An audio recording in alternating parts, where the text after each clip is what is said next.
right, very, very good morning, all of you. So, we are going to discuss paper one today in great details, and we are going to also see from what were the sources from which you could have answered the question very easily, and from where these questions are coming from, and so on and so forth.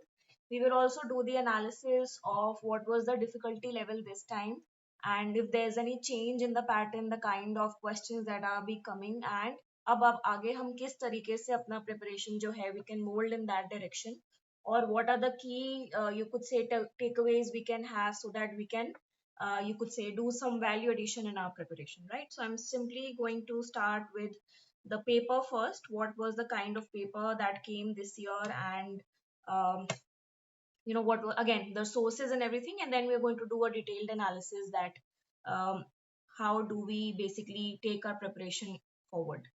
Okay. So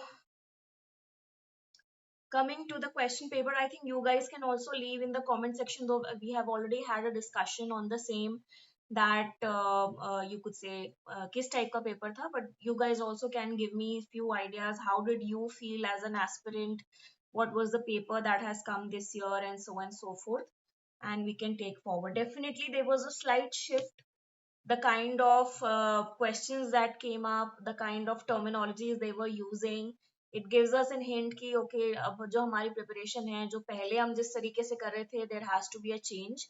See, every 3 to 4 5 years there's going to be a change in the patterns, and this was one such year. The kind of terminologies and the kind of references they have used this year, it was a you could say थोड़ा सा, अगर हम ये कह सकते हैं कि non serious aspirant तो नहीं बोलूंगी, every aspirant is serious, but still somebody who feels कि superficially बुक्स पढ़ने से या superficially प्रिपेयर करने से you will just mug up and you go for rote learning and you will be able to answer these questions, then I would say it's disappointing this year, because definitely in-depth understanding of the subject is very must, and all the applications. So if you don't understand the topic, if you don't understand the subject altogether, you will not be able to apply it. तो अब वो वाला नहीं रहा कि हमने already we have done the paper analysis and we have just done the template answers and बस हमने कर लिया, because I have seen a lot of aspirants, they come that they have not read the books or anything, they have not done any in-depth study or self study,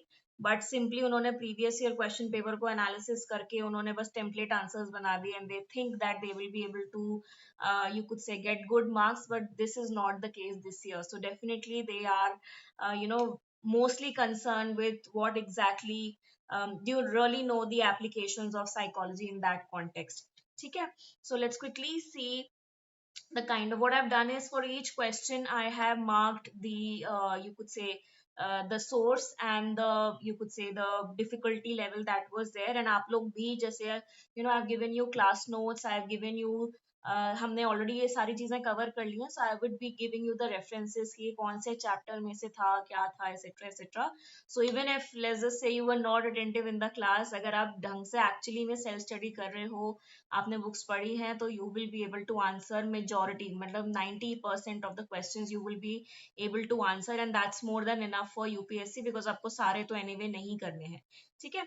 so coming on to the first set which is a compulsory set जो आपका है, and इसमें आपका जो first question है, see what they have done throughout the paper, whether this one और paper two, they have slightly twisted the language, so it's no more very direct. Questions are mostly the same. अगर हम previous year analysis करें, a lot of questions that they were there asking this time also, if there was a pattern of repetition. ठीक है, कुछ कुछ ऐसे topics थे especially from special area, जैसे आपका unit 1 हो गया, या फिर आपका perception, learning, problem solving, so all your cognitive psychology topics, most of them it was like a repeat from the previous year only, but the thing was they have slightly changed the language this year, right? So this again tells us कि आपको properly समझ में आना चाहिए. It's not that कि आपने बस keywords का analysis कर लिया and that's about it.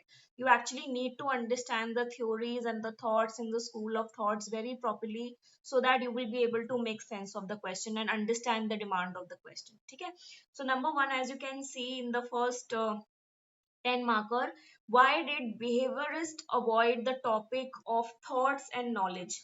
ठीक है, क्यों उन्होंने they avoided altogether. And if you just happen to see the analysis, there were previous questions like these that behaviorists, they don't believe in the unconscious, या फिर it was based on the teleological loopholes of psychoanalysis, so and so forth. And while we were doing paper one also, and when we were doing personality also, I'm sure I have given you a lot of time this kind of an understanding that they straightforwardly, in fact it was like a strong critique towards all these schools of thought जो हैं, जो आपको ये focus कह रहे थे कि there is something called as unconscious and we need to focus. Even consciousness, they were outrightly denying that there is something as consciousness, conscious awareness, या फिर आपके mind में thoughts and all of that. So they were not focusing on that, and it, like I was saying, it was a strong critique towards psychodynamic perspective. So इसलिए आप ये यहाँ पे basically वही आंसर है, बट थोड़ा सा उन्होंने क्वेश्चन को है ट्विस्ट करके डाल दिया है, and that is why I kept the moderation level, sorry the difficulty level as slightly moderate, simply because कि अगर आपको नहीं पता तो आप ये नहीं आंसर कर पाओगे. मतलब अगर आपने इन डेप्थ नहीं पढ़ा है कि ये स्कूल ऑफ थॉट्स एक दूसरे के अगेंस्ट क्या बोल रहे थे, या क्या इनका बेसिस था, क्या फंडामेंटल प्रिंसिपल था इनके स्कूल ऑफ थॉट का, तो you won't be able to answer this, right. So source क्या है आपका? जनरल साइकोलॉजी बुक है, बेसिक अंडरस्टैंडिंग जो है आपकी, या आपने अगर एनसीईआरटी भी थोड़ा सा ध्यान से इन बिटवीन लाइंस पढ़ने की कोशिश करी है, you will be able to answer this question that for them it should be something which is measurable, quantifiable, something which is objective in nature, right? It should be in broken down into simply as SRs, to you could say stimulus response relationship, and only that is something what is most important for them. So yes, they definitely did avoid topics of thoughts, consciousness and all of that. Okay, so this was your answer, as simple as I told you. Would have been easy अगर आपको genuinely समझ में आ गया है. अगर थोड़ा सा अगर आपने ध्यान नहीं दिया है, आपको नहीं पता कि एक दूसरे की क्या critiques थी, क्या problems थी, तो you won't be able to answer this question. ठीक है? Okay, then coming on to the next question, highlight the major factor that influence. Yes, Tanu. Can you tell us like how are we going to structure this first answer? So you're going to start simply by the KFA school of thought. See, always remember any question that you're getting. First of all, what are the key topics that you have to answer? That will help you understand the demand of the question. तो यहाँ पे key topics आपके क्या है? Number one is behavioralist, and of course avoid तो आपको समझ में आना चाहिए. Then of course topics of thought and knowledge, and then lastly the main hint is, और जो डायरेक्शन देगा आपके आंसर को, दैट इज डिस्कस. ठीक है? So you simply have to discuss, you don't have to give pros and cons कि उन्होंने क्या बोला, सही था गलत था, ये हमें नहीं डिस्कस करना. हमें सिंपली ये बोलना है कि वो क्यों इस तरीके से कुछ कह रहे हैं, right. So you can simply start with an introduction that about behavioralism, कि उनका जो मेन फंडामेंटल था, who started it, you can start with John Watson, and what was his whole principle all about, right? And then you can talk about that why this was the thing they were trying to avoid it. तो इसमें आपको यही mention करना है कि you could say it was like a critique towards the narrative or the teleological approaches of you could say psychology or understanding human behavior, or it was like a they only believe in something which is you could say objective, something which is verifiable and all of that, and unconscious vagera, because they are so subjective, they did not focus on something like that. So it's a 10 marker, you only get 150 words, you could say 2 pages altogether. तो आपको इतना ही इसमें conclude करना है कि these were the reasons, and in conclusion this is why they avoided thought and you could say topics of thought and knowledge or even unconscious. इस तरीके से आप डाल सकते हो. So यहाँ पे I would say yes, it's important to include some important people like John Watson हो गए आपके and all of that, और जो main उनका principle था उस पे ही आपका focus होना चाहिए. ठीक है? So this is how you should answer your question. Yes, I hope I was able to help you. No, as like I read the question, what I feel like, can you tell me whether it's correct or not? Like, first template can be that, like, initially we start, we can write introduction that who has given it and everything. Yeah.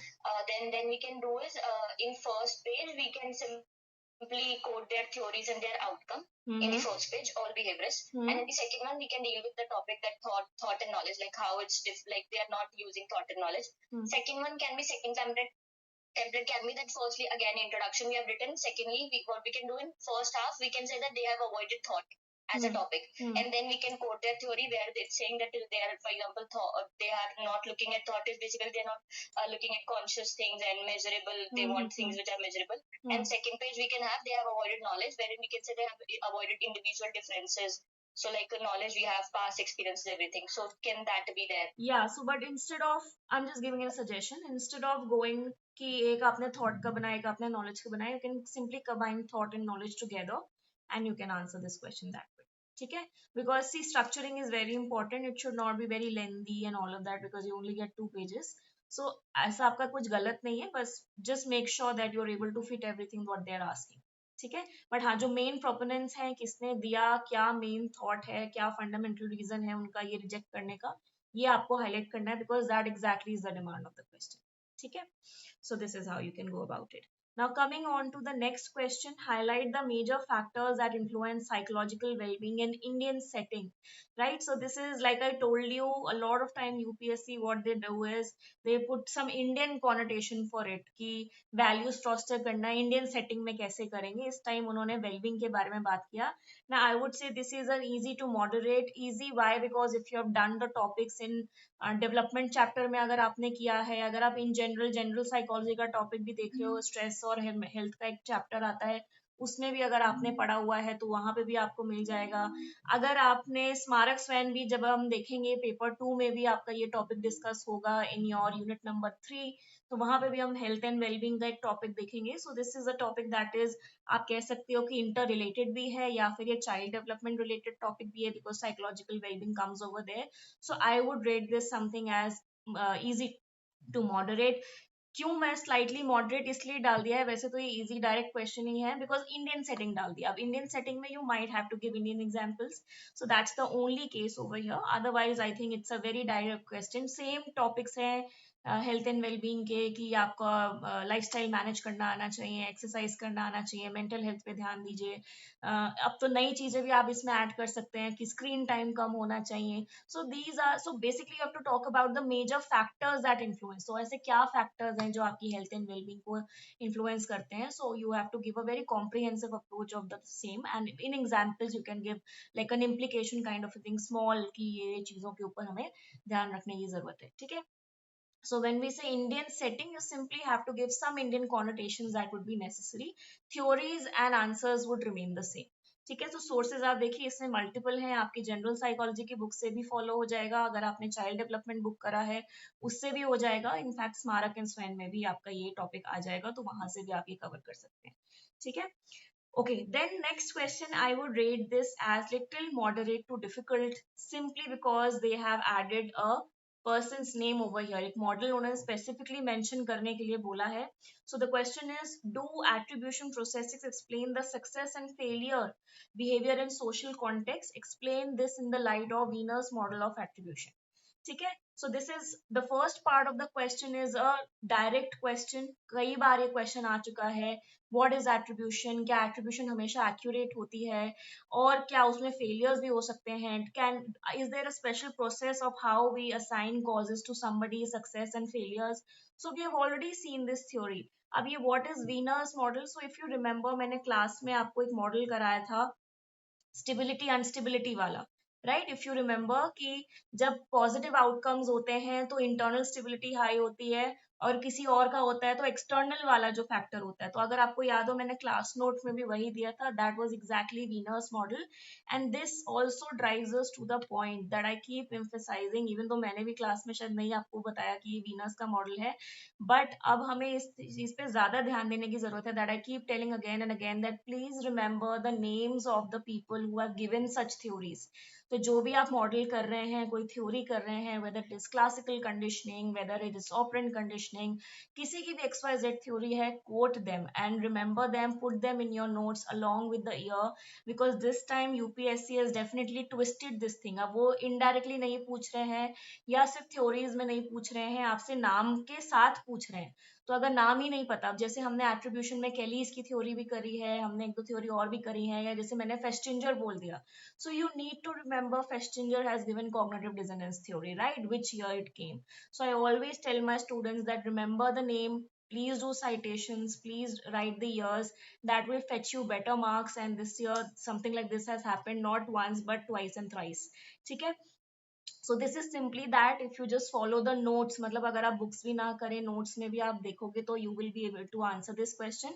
Otherwise let's just say notes की हम बात हटा दें तो आप देखोगे ये topic आपका जनरल साइकोलॉजी में इनडायरेक्टली गिवन है और आपकी सोशल साइकोलॉजी की बुक्स में भी इनडायरेक्टली गिवन है. क्यों मैंने मॉडरेट टू डिफिकल्ट लिखा है? Because if you don't know Venus theory you won't be able to answer. Another thing is, yes, in the books I have checked it specifically in Cicerelli, in Barron, in you could say Passer and Smith. तो बहुत vaguely mentioned है, मतलब in one और two line they have only talked about unstable and controlled outcomes के बारे में उन्होंने mention किया हुआ है, बट उन्होंने साइट नहीं किया है कि ये वीनर ने दी है कि नहीं दी है.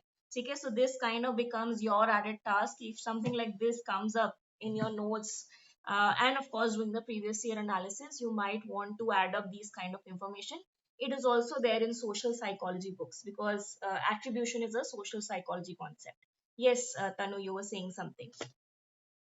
I was asking, like, right now we are discussing it. What is, like, we would have been giving this paper. So, like, first part we would have dealt how to deal with the second part. Like, can we kind of mold information that way? Yeah. Like, we don't know See, who has because given it's this a, mark. see, what happens is because it's a compulsory question, you cannot avoid it. And it's not that कि आप कितना भी prepare कर लो. So even if you have done everything, there would be certain topics जो आपको नहीं पता होगा. जैसे अभी personality का एक topic आया था बीच में, है ना, कि narrative approach क्या है. We are going to deal with that also. They are going to give you these kind of questions just to, you could say, I would say irritate you or to make you anxious. It's not that कि आपको आना ही चाहिए या suddenly we would start changing the books into very advanced books. So ऐसा तो नहीं possible है, right? So in that case, whatever you know about that topic, just try to structure that answer accordingly.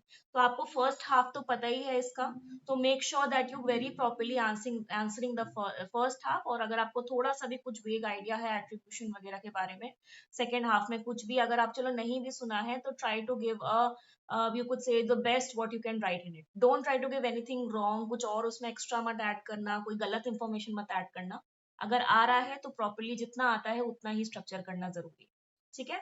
So this is how you, and I would be very you could say, I should be telling you that yes, it could be that out of, let's just say, 20-30 questions, एक दो questions वो जानबूझ के, you know, to tweak your nerve they are going to do it. So be prepared with something like that. ठीक है? Keep calm and try to answer the question कि just try to relate which topic they are topping. At least आपको ये तो पता लग जाएगा. If you just see the sequence, they're going sequence wise, right? तो थोड़ा सा आप रिलेट कर पाओगे कि ये किस टॉपिक से है, किस यूनिट से आया है. So even if you don't know anything, just try to recall कि कुछ भी आ रहा है. This is for your permanent question जो आपको आंसर करने हैं. कुछ क्वेश्चन आपके पास चॉइसेस हैं. So when you get your reading time, please make sure that you utilize that time to choose the right set of questions that you're going to answer. ठीक है? So वो आपको practice से ही आएगा कि जितना आप प्रैक्टिस करोगे उतना better. Okay. All right. Coming on to the second one, again a very direct question, but why I've put this into moderate to difficulty level? Simply because उन्होंने again they have given you something to tweak the information, which is your facial effect program and display rules. अब ये कहीं पे भी previously आप देखोगे previous year paper analysis अगर हम देखें तो कहीं पे भी mention नहीं है, but we definitely do these theories. And this is what Ekman's, you could say, universal. तो पिछली बार जितनी भी बार थ्योरीज आई है, ये क्वेश्चन जो आया है, it was on Ekman's, you could say, universal emotions. Why are we saying certain emotions are universal? But because regardless of, you could say, age group, regardless of species, regardless of, you could say, culture, there is certain facial expressions जो आपके neurological हैं, physiologically based हैं. If you remember I talked about polygraph also, I talked about facial detection also, जहाँ पे criminal जैसे अगर हम लोग प्रोफाइलिंग कर रहे हैं तो हम फेस भी देखते हैं कि लेफ्ट साइड आपका ट्वीक हो रहा है, कि आईज आपकी ब्लिंक हो रही है. Because yes, certain expression, certain, you could से, इमोशंस जो फिजियोलॉजिकली बेस्ड होते हैं, यानी कि आपके कुछ जो मसल्स हैं उससे एसोसिएटेड होते हैं, कि वो जब there are changes in those muscles, so उसकी वजह से आपके expressions आते हैं, right? So this question, critically evaluate the role of facial effect program and display rules expression of emotions by citing relevant examples. You have to quote the Ekman ये Ekman का ही काम है पूरा, उन्होंने ये फिजिकल जो फिजियोलॉजिकल बेसिस जो पूरा बताया है, ये यूनिवर्सलिटी ऑफ इमोशंस, जो आपके प्राइमरी इमोशंस हैं वो क्या है, डिस्प्ले रूल्स भी, तो ये आपके डायरेक्टली जनरल साइकोलॉजी की जो बुक है, सिसरेली हो गया आपका, पैसर स्मिथ हो गया, उससे आप कर सकते हो इसमें। It's nothing like out of the box, simply they have changed the language, ठीक है। So you have to code this, right? Again, telling you that you have to remember these names who have given it and so on and so forth, right? Coming on to one next question, which is finally your easy question. IQ tests are too narrow to focus. Evaluate the statement from the perspective of Sternberg and Gardner's theory of intelligence. Okay? Now, this would have been easily answered from your general psychology book or even your NCRT अगर आपने focus किया है. It's nothing but the information processing approach and your psychometric approach का जो debate था हमेशा से कि जो first half और जो आपकी theories हैं, those are psychometric approach, and the second half आपकी जो theories हैं, they are saying that intelligence cannot be measured into single entities or single traits, which were like IQ questions, right? So intelligence जो है वो काफी broader aspect है, there is a spectrum of things which are there. So जो आपकी information processing models हैं जो इस चीज को सेलिब्रेट कर रही हैं, स्टर्नबर्ग्स मॉडल, गार्डनर्स थ्योरी, जेपी दास थ्योरी, तो ये जो पर्सपेक्टिव्स हैं इस पे फोकस कर रही हैं। So yes, it was like, I would not say a critic, but yes they definitely did believe that IQ test जो है वो बहुत ही छोटा फोकस है इंटेलिजेंस का, it's only one part of the intelligence, and intelligence is much more, it's beyond just IQ की सिर्फ mental ability आपने देख लिया, arithmetics आपने देख लिया, and that's about it, right? So आपको यहाँ पे basically Sternberg and Gardner's theory का ये वाला जो perspective है इसको elaborate करना है। So like I'm saying, आपने अगर general psychology book अच्छे से पढ़ी है, NCERT आपने ठीक से करी है, you will be able to understand this question, ठीक है। These questions have been asked previously also, but वही है कि थोड़ा सा लैंग्वेज इस बार उन्होंने स्टेटमेंट के साथ ट्वीक कर दिया है, ठीक है। या what just Tanu has written, okay? Personality is all in our genes. Evaluate the statement in the context of different personality theories. Now, this is again easy to moderate. Why I would say moderate for students who have not done the in-depth analysis of the theories. Easy for those who have studied very properly and they have understood that there is always going to be the debate of heredity versus genes. अगर आपने ये topic अच्छे से किया है, whether for intelligence, whether for your personality, तो आपको ये बात पता है कि इस डिबेट में दोनों में से कोई भी एक कभी भी नहीं जीतता है, ठीक है। सो जनरल साइकोलॉजी बुक्स में बहुत क्लियरली मेंशन्ड है, पर्सनालिटी की यूनिट में भी गिवन है, लैंग्वेज की यूनिट में भी गिवन है, इंटेलिजेंस के यूनिट में भी गिवन है। सो अगर ये क्वेश्चन ऐसे आता कि जो हमारी पर्सनालिटी है it's only environmental factors, it's the upbringing और इट्स द बिहेवियरल फैक्टर्स, तो भी ये आंसर इनकम्प्लीट होता, ठीक है। इस बार इन्होंने दिया है personality is all about our genes, is it completely true? No, that's only half part of the story.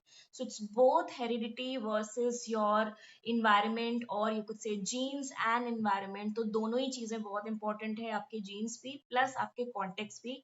तो अलग अलग थ्योरीज हैं यही चीज बता रही हैं कि इन the end of the day it's the interaction of both, ठीक है। सो yes, there could be certain things which are biological, so maybe your set point, your you could say maybe whether you are an extrovert, introvert, maybe you are a very pessimist या फिर आप बहुत ही optimistic इंसान है, हो सकता है certain typology है आपके अंदर इस चीज से विच इज जेनेटिकली देयर, आपके फादर हो सकते हैं अग्रेसिव है, आपके अंदर भी वो ट्रेट्स आ गए हैं, ठीक है, आप naturally predisposed हो, but then definitely it is the environmental factors, it is the upbringing, it is the caregivers relationship that you have, so वो सारी चीजें भी आपकी impact करती हैं। तो certain set of theories like psychodynamic perspective and all of that, so clubbing them together, so always remember इसका answer हमेशा सेम ही होगा, ठीक है। हो सकता है कि आपका जो स्टेटमेंट है, इंट्रोडक्शन है, वो स्लाइटली ट्वीक हो जाए, but the rest of the body would remain the same and even the conclusion would remain the same कि it's a complex interplay of both, ठीक है। So this is how you have to answer the question, and mind you this is a good 20 marker question, so you have to fill good 4 pages in this, but it's a very easy direct question, so I am sure इस बार आप देखोगे personality के जो questions हैं they are good 50 marks weightage, ठीक है। इस बार उन्होंने चाइल्ड डेवलपमेंट से थोड़े से कम ही दिए हैं, only 10 marks question this time came, but इस बार उन्होंने द मैक्सिमम वेटेज वाले जो क्वेश्चंस हैं, that is going to be your research जो बच्चे सबसे ज्यादा अवॉइड करते हैं, एंड योर पर्सनालिटी. तो this is how this time it has come. Okay, so next question is, when psychologists label their perspective as humanistic, what does this term mean to you? What is the relevance in the modern era? So it's a 15 marker question, and again something very I would say directly पूछा गया है आपसे, बस थोड़ा सा ये modern era touch करके उन्होंने tweak कर दिया है. Again, general psychology book would be a good source for the same. You simply have to elaborate ki what is humanistic perspective, what are the principles or the fundamentals behind this particular thought or this psychology or pillar of psychology. ठीक है. So there are various ways in which you can start your introduction with कि ये one of the pillar of psychology है, इसके अंदर ये है. Of course, please mention the two relevant names in this with their ears कि भाई Karl Rogers हैं, मैस्लो हैं, उन्होंने क्या बोलने की कोशिश की है, क्या फंडामेंटल पिन पॉइंट हैं, इनके पॉइंटर्स हैं, वो आपको करने हैं कि क्या मतलब है इसका बेसिकली, एंड क्या रेलेवेंस है. See relevance in the sense in today's time also it's very important that we strive towards something which is um, the best versions, the best potential. All of us in the end of the day, we want, whether it's this era or any era of the time, we are wanting to be the best versions of ourselves. We are also wanting to have free will.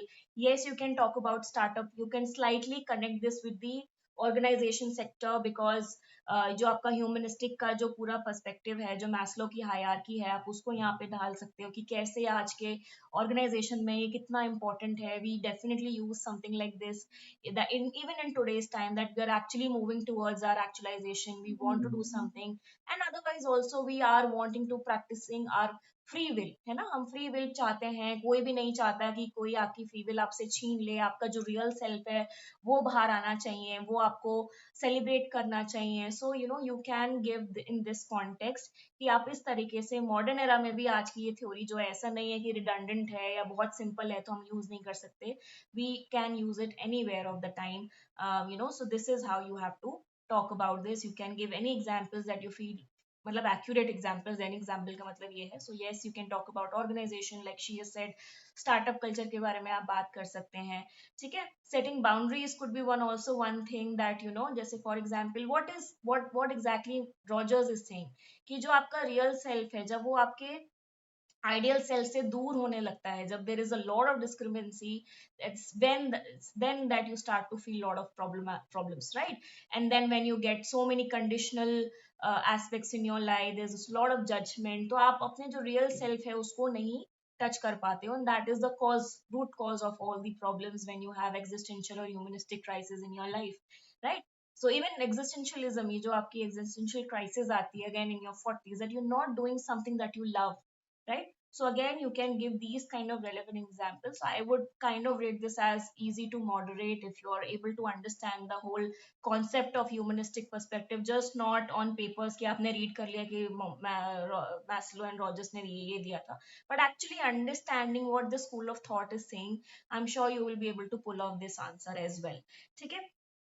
Then coming on to the third question for this set, again it's a probable, it's a statistical research unit 2 and 3 wala question ye combine kiya gaya hai. In what ways probability sampling is appropriate in conduct of psychological research? Illustrate your answer with different you could say techniques of probability. So if you just happen to see your notes, उसमें already मैंने probability sampling बहुत अच्छे से explain किया है कि हम इसको कहाँ यूज करते हैं, कैसे यूज करते हैं, इसके क्या अलग अलग अलग टाइप्स हैं आपके. ठीक है. So I would rate this as easy to moderate because they have not change anything in that. It's a very direct question. If you are using the sources of AK Singh या मिनियम and king, मैंने आपको statistics की book दी थी कल, तो उसमें से कहीं से भी कोई भी एक अच्छी स्टेटिस्टिक्स रिसर्च की जो बुक है, रिसर्च की बुक सॉरी, जहाँ पे प्रोबेबिलिटी एक सैम्पलिंग का टॉपिक गिवन है कि सैम्पलिंग हम कैसे करते हैं, आप देखोगे ये टॉपिक आपको डायरेक्टली मिल जाएगा. आपके इनफैक्ट जो PPT है उसमें भी मैंने आपको ये शेयर किया है. So it's a direct question. But yes, when I say easy to moderate, that means you have to now understand that research is definitely getting an important role in your paper. You cannot now just feel कि अरे ये बहुत technical है, let me leave it or let me just do it ऊपर ऊपर से. तो अब वो चीज नहीं है. For every topic I say in the unit, please make a template answer, please have something on it, so that भूले भटके कुछ आ जाए. Let's just say you are not able to make an appropriate choice कि ये set करना है वो set करना है, तो आपको कुछ तो आता हो कम से कम कि आप उसमें लिख सको. ठीक है. So this is again like I would say कि इट्स अ डायरेक्ट क्वेश्चन. आपकी प्रोबेबिलिटी मींस रैंडम सैम्पलिंग होती है एक तरीके से. जब आप ये कुछ एक्सपेरिमेंट रिसर्च कर रहे होते हो उस टाइम पे आपको इस टाइप की सैम्पलिंग की है जरूरत पड़ती है. So this is a direct question like I am saying that you can get. All right, coming on to the next question. This I would say is a mix of paper one and paper two, because your paper two mostly focuses on gender, you could say aspect, बहुत completely तो नहीं. और I would say why it's a mixed moderate to difficult kind of difficult, you could say paper, because it's talking about gender typing, it's talking about gender identity, and something like this we have not done very extensively. मतलब आपके जो previous year analysis हम देखें तो बहुत ज्यादा gender के ऊपर, yes, जेंडर डिस्क्रिमिनेशन के ऊपर क्वेश्चन आए थे, बट कभी इस तरीके से नहीं आया कि एक्चुअली में आपको जेंडर समझना है and all of that. Also discussing the biological cognitive learning influences. And you know, this is why I say कि a child development book for unit number 4 becomes kind of important. I'm not saying कि वो उसी से ही पूरा ये topic आया है. You can mix it with a social psychology book or a child development. Either of the one would be good enough. So yes, अगर आपने ये टॉपिक नहीं पढ़ा है कि जेंडर सी सोशलाइजेशन के अंदर आपका ये बायोलॉजिकल कॉग्निटिव लर्निंग इन्फ्लुएंसेस आ जाता है कि जेंडर आइडेंटिटी ये है क्या, हम किस तरीके से करते हैं. और अगर आपने बिल्कुल भी नहीं किया है, if you just open up your Ciccarelli, there is a topic on sexual and gender ऐसे करके एक चैप्टर है, राइट. उसमें भी फर्स्ट जो इंट्रोडक्शन है उसमें यही बताया कि व्हाट इज जेंडर आइडेंटिटी, कैसे होती है, क्या फैक्टर्स इन्फ्लुएंस करते हैं. तो I would definitely rate this as moderate to difficult, simply because this kind of question was not there. So mere doing previous year analysis would not be enough. You need to understand कि किस तरीके से आपको impact करती है. एक तो ये है, मान लीजिए कुछ भी नहीं आता है इसमें से, we have already seen development में and otherwise that ये biological cognitive and learning influences हैं क्या. ठीक है. So learning is basically your behavioral perspective, cognitive is basically your psychological perspective, and biological is basically your physiological aspect. So yes, अगर कुछ भी नहीं आता, इतना तो आपको पता ही है कि बायोलॉजिकली जेंडर डिफरेंसेस हो सकते हैं, राइट. आपका कॉग्निटिवली हम लोग किस तरीके से इन्फ्लुएंस करते हैं कि हम किस तरीके से लेबल कर रहे हैं, हम आइडेंटिटी कैसे, हम कैसे आइडेंटिफाई कर रहे हैं, how do I feel about a particular gender, how do I identify as a particular gender. तो वो वाली बात है. और बिहेवियर भी है. अब ऑब्वियसली कोई और भी कर रहा हो तो मैं भी कॉपी करूंगी suddenly. again I'm not demeaning or you could say gender typing anything, but ये सब आ रहा है ना, जैसे आजकल that makeup is universal, makeup is neutral, so even men are doing makeup today, right. या जैसे sarees है, I've seen a lot of Instagram page which are talking about that sarees are so neutral in nature that even men can wear sarees, and वो अलग अलग तरीके से धोती के style में या you know whatever they are doing, right. So these are the things which you must have noticed around you also. So learning क्या है कि when I see somebody, there is an observation learning which is happening, I pick up those behavior. ठीक है. So this could be one thing. Then cognitively, how do you identify, how do you label something as, आप कैसे information को process कर रहे हो, right. And then of course biological तो है ही है, biological plays a very important role. yes, certain you could say hormones हो गए, certain आपके जो gender types हैं उसकी वजह से भी आपके कुछ roles जो हैं, जैसे अगर for example men are hunters and gatherers, women are nurturers, तो ये हमने बायोलॉजिकली बनाया है ना. तो इस तरीके से अगर कुछ भी नहीं आ रहा है तो ये जो अपनी नॉलेज है, जेनेरिक नॉलेज है, ट्राई टू अप्लाई, और अब कुछ इसमें से जो रेलिवेंट करंट आपको समझ में आ रहा है, please try to incorporate that. otherwise in your books, if you read, happen to read it very carefully. That is why I keep saying कि I know child psychology book थोड़ी सी मतलब difficult हो जाती है, थोड़ी सी एडवांस हो जाती है, बट काफी कॉम्प्रिहेंसिव अंडरस्टैंडिंग होती है आपकी जब यू नो इस टाइप के डेवलपमेंटल टॉपिक्स आते हैं, something you know from development perspective applying on the current aspects, या टॉकिंग अबाउट कंटेम्प्रेरी जो कॉन्सेप्ट्स आ रहे हैं आजकल. ठीक है. So this is one such question. Again it's a choice, it's a 20 marker question. If you feel that you're not comfortable with something like this, you might want to choose another set. ठीक है. Okay, next question is again आपका जो है coming from experiment जो आपका unit 2 and 3 है, a very easy direct question we have just done, that are quasi experimental designs more advantages than experimental design. ठीक है, तो पहले तो आपको यही पता होना चाहिए कि ट्रू एक्सपेरिमेंट्स में और कॉसा एक्सपेरिमेंट्स में क्या डिफरेंस होता है। ठीक है, सेकेंडली आपको उनको वेरिएशन जो मेथडोलॉजिकल कंसिडरेशन है, मतलब कि क्या assumptions होनी चाहिए दोनों में। सो इट्स अ लैंग्वेज थोड़ी सी ट्विस्ट की है, क्वेश्चन वही है कि क्या कंसिडरेशन है दोनों की, कब कौन सी चीज कहाँ यूज करते हैं। Now they are asking you that which one is better, is quasi experimental is better. So I always told you research design में कभी भी ऐसा नहीं होता कि something is better than the other.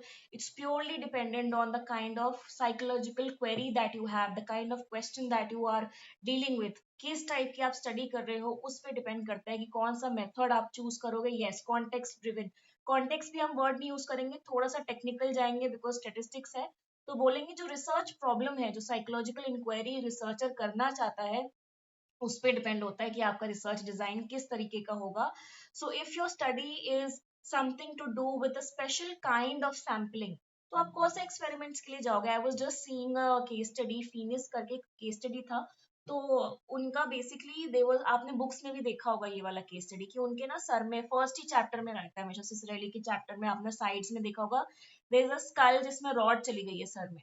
ठीक है, तो अब उसके ऊपर हम उनको स्टडी करना है, he wants to, so there was a lot of you could say psychological changes, there were lot of personality behavioural changes, emotion, मतलब ओवरऑल उनकी पर्सनालिटी चेंज हो गई थी काफी ज्यादा, बट उनका ब्रेन जो था सही काम कर रहा था, मतलब physically everything was nice. Now would you want to like do an experiment something like this, can you create a sample like that? No. And उसमें इनफैक्ट उसी कॉन्टेक्स्ट में नीचे लिखा भी हुआ था कि can I put an advertisement like this कि people who are willing to have fatal injuries to the brain can come for the experiment? Do you think this is something like this which is possible? No, of course not. So I need to take sampling, or I need to take you could say data जहाँ पे ये already available है। So you could go for purposive sampling, you can go for मतलब आपका कोई particular reason है इसलिए आप कॉसाई के लिए जाते हो, तो आप रैंडम नहीं कर सकते any which way. So there are things that you can not convert into experiments, right? But of course then there are things कि आप वेट भी नहीं कर सकते हो, तो totally depends on the kind of query that you going to have. What are the methodological considerations? Nothing but the assumptions. आपको ये याद रखना चाहिए कि इसमें क्या क्या चीजें आपकी जो है वो मैच हो रही है, तभी आप ले सकते हो। ठीक है, so I would say it's a direct question, आपके नोट्स में ये मेंशनड है, एक सिंग में भी आई एम श्योर ये मेंशन है, न्यूमन रिसर्च डिजाइंस की बुक आती है जिसके मैंने कुछ कुछ चैप्टर्स आपको दिए हैं, तो वो भी मेंशन है। वही जो आपको मैं बता रही हूँ कंक्लूजन, कि it depends on the you could say the researchers psychological inquiry that they have picked up, it depends on that कि कौन सा मेथड हम चूज करेंगे। ठीक है, उस पर डिपेंड करता है, यही आपको स्टेटमेंट में एंड करना है। क्या अगर ये बोले एक्सपेरिमेंटल डिजाइन ज्यादा बेटर है as compared to quasi, again the answer is no. Is correlation method better और poor than regression? No, none of the methods are above or below anything. It's totally on the kind of research design, the purpose of your study, the kind of data that you want, उस पर depend करता है। तो कोई किसी के ऊपर नीचे ऐसा कुछ भी नहीं है कि ये सब्जेक्टिव है, ये नहीं है, इसमें कम आ रहा है एंड ऑल ऑफ दैट। ठीक है, see for example again I give a lot of examples of blood test. क्या हर ब्लड टेस्ट इक्वल होता है? नहीं। क्या हर ब्लड टेस्ट किसी के ऊपर किसी के नीचे होता है? नहीं। जो जैसी रिक्वायरमेंट होती है हम उसके अकॉर्डिंगली ब्लड टेस्ट करते हैं ना। सो that's the thing. Okay, then coming on to the next question of this set, I would say easy question है, direct question है, but थोड़ा सा आपको समझ में आना चाहिए कि किस टॉपिक से ये आ रहा है question. So the question is, bring out the contributions of Binet and Wechsler in measurement of intelligence. In what ways are Wechsler's approach and procedures more effective than Binet's approach and procedures? Discuss the examples. So easy to moderate, general psychology book, even your NCRTs बेचारे वो भी follow कर रहे हैं इस question को। So what is the question? See Binet is very I would say nascent. सबसे पहले जो थ्योरी हमारे पास आई थी, उनकी मेजर कंट्रीब्यूशन आप ये डाल सकते हो कि उन्होंने ही ये बताया यूनिफैक्टर थ्योरी। फिर उन्होंने टेस्टिंग के बारे में, साइकोमेट्रिक टेस्टिंग के इंट्रोडक्शन दिया कि हम भाई टेस्ट कर सकते हैं। इनफैक्ट आरवी में जो रिक्रूटमेंट हो रही थी, अल्फा बीटा टेस्ट जो हो रहे थे, वो बीने का गिवन था। उन्होंने आईक्यू के बारे में इंट्रोडक्शन दिया, जो बाद में विलियम स्टर्न ने कन्वर्ट किया पूरा आईक्यू का बना के, ठीक है। तो कांस्टेंट आईक्यू, डेविएशन आईक्यू का एक आपका कॉन्सेप्ट है, अगर आपको याद हो मैंने क्लास में करवाया था कि वेशलर का जो कॉन्सेप्ट है वो डेविएशन आईक्यू का कॉन्सेप्ट है, और इनका जो बीने का है वो मतलब ये जो बीने से स्टार्ट होके जो स्टर्न ने बनाया है वो आपका कांस्टेंट आईक्यू का वो है। तो क्या वेशलर का मेथड और अप्रोच बेटर है? यस, टू करंट टाइम्स आप देखोगे इनके जो अप्रोच है, इनकी जो डेविएशन आईक्यू का जो कॉन्सेप्ट है that is more applicable, because वो नॉर्म से कोरिलेट हम कर सकते हैं। We can make an understanding that where do you really lie in the population, right? We can have a reference point. So that is why this is something which is important, gives me a reference that let's just say a child is having an 100 IQ, where does he lie in the entire population, right? So this is one thing that I'm getting. Apart from that, the kind of measurements that he has given, Wechsler के जो test हैं, whether it's for children, whether it's for adult, whether it's for non-verbal testing, उनके जो test हैं वो काफी ज़्यादा comprehensive हैं. There are multiple test batteries in it. आप यूज कर सकते हो, आपकी जैसी रिक्वायरमेंट है तो आप हर टाइप की चीज को, जैसे आप अटेंशन भी देख सकते हो, आप अर्थमेटिक्स भी देख सकते हो, आप कितनी जल्दी बंदा जो है वो काम कर रहा है, स्पीड में कर रहा है कि नहीं कर पा रहा है. तो काफी कॉम्प्रिहेंसिव इनकी टेस्ट बैटरीज हैं, एंड दैट इज वाई जो वेशलर का जो प्रोसीजर है वो slightly better है as compared to BNS. So this is the only thing that you have to explain over here. वेशलर की एग्जाम्पल देना, विसिक वैसिक करके आपने देखा होगा ना टेस्ट, जो हमने टेस्ट में डिस्कशन भी किया था. So this is, so you have to relate. So it's not that specifically this topic is given somewhere कि oh this is better than that. No, you have to draw an inference कि आपने बीने की theory कहाँ पढ़ी थी और उनकी थ्योरी क्यों पुरानी है, और वेशलर की थ्योरी आपने कब पढ़ी थी और उसमें आईक्यू का कॉन्सेप्ट उन्होंने कब उठाया था. ठीक है. So this is how, again आपने देखा होगा कभी कभी ये क्वेश्चन आता है that deviation IQ and constant IQ में या ट्रेडिशनल आईक्यू के कॉन्सेप्ट्स में क्या डिफरेंट है. Again the same thing. ठीक है. You just they have change the language and they have given been and measure. Again emphasizing on the point that please remember कि किसने क्या दिया था. तो ट्रेडिशनल आईक्यू और डेविएशन आईक्यू के कॉन्सेप्ट किसने दिए थे? बीन एंड मेशलर्स ने दिए थे. तो please, that is why I keep saying please remember the name of the people who have given the जो आपकी theories आ रही हैं. ठीक है. Okay. Then coming on to the fourth one, it's describe social cognitive theory and its application to solve large scale societal problems. Societal problems तो जो हैं आपकी पेपर वन का एक टॉपिक है, बड़ा कॉमन सा, कई बार आता है कि सोशल यू कुछ से सोसाइटल प्रॉब्लम्स में कैसी एप्लीकेशन होती है साइकोलॉजी के and all of that. But why it's difficult? Because social cognitive theory उन्होंने लगा दी है. Now this is mostly nowhere. So why, this is why I'm saying it's moderate to difficult. General psychology के chapter 1 से आप ये mostly, या social जो आपका topic आता है, social psychology का भी एक chapter आता है, उसमें भी अगर आप थोड़ा सा ध्यान से पढ़ो, maybe in one line they have given somewhere, it is Bandura's theory basically, कि कैसे हमें जो social cognitive means how do you make sense of the things around you, how do you learn, so your learning everything will come over here. तो Bandura की ये theory है. And क्या applications हैं? So can we use it to solve any kind of societal problems for that. So इसमें अगेन वही applications आपका आ जाएगा कि कैसे even if we are talking about mental health, if I am talking about social learning, if I'm talking about self esteem, self efficacy, self control, self management.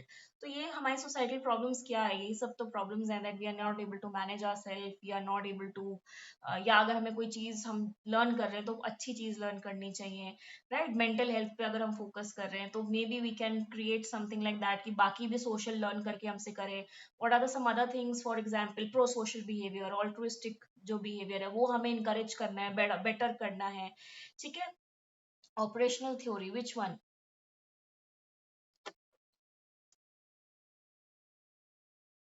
Classical operant conditioning वाली कह रहे हो आप?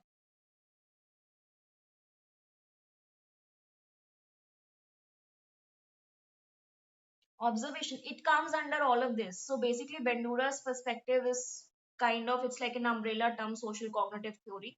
उसके अंदर उन्होंने ये सब बोला है कि हम कैसे बेसिकली लर्निंग वगैरह करते हैं, ऑब्जर्व भी करते हैं. उसके अंदर फिर आपका वही ये सारी चीजें आ जाती है, that how do we, so all this self control and everything, so it's a part of it. So Bandura ने काफी ज्यादा एक्सटेंसिव काम किया है, एंड दैट इज उनकी जो थ्योरीज हैं सोशल लर्निंग थ्योरीज बोलते हैं उनको. So this is the reason. Yes, Tanu. Ma'am, I have a question. Ma'am, Yeah. in syllabus, in learning chapter, it is given that it is like differently given that we have to do observational learning. we have to do modeling, and we have to do social learning. So Yeah. like, are we going to do it differently, all three? No, you'll have to do it all together, because when you get questions it's mostly interrelated and you need to understand कि कहीं ना कहीं interrelated ही है. ठीक है. सो ऐसा नहीं है, बट यस थोड़ा सा इन डेप्थ हम कर सकते हैं, बिकॉज बेंडूरा का इन जनरल आप देखोगे काफी ज्यादा एग्जाम्पल्स में यूज होता है, पेपर 2 में यूज होता है. So it would be better that you make a good section for Bandura and you write all of that together. ठीक है. यस इट्स अनफॉर्चुनेट दैट आपका सोशल कॉग्निटिव थ्योरी स्पेसिफिकली कहीं पे भी मेंशन नहीं है, बट अगर आप थोड़ा सा भी बेंडूरा का पढ़ रहे हो, I think I have seen it somewhere in Ciccarelli also, and I have seen it in Passer and Smith also. तो उन्होंने एक एक दो दो लाइन में कहीं ना कहीं ये मेंशन किया है. ठीक है. ये इनकी थ्योरी है. सो थोड़ा सा वही है कि जब आप बुक्स को अच्छे से पढ़ते हो, self study in the end of the day, this is why it's important, you know, when you read in between the lines you get a better perspective of these kind of questions. ठीक है. So this is why I would say कि focus on Bandura. Okay. All right. The next question is, it's a direct question coming from your sleep chapter, sleep unit.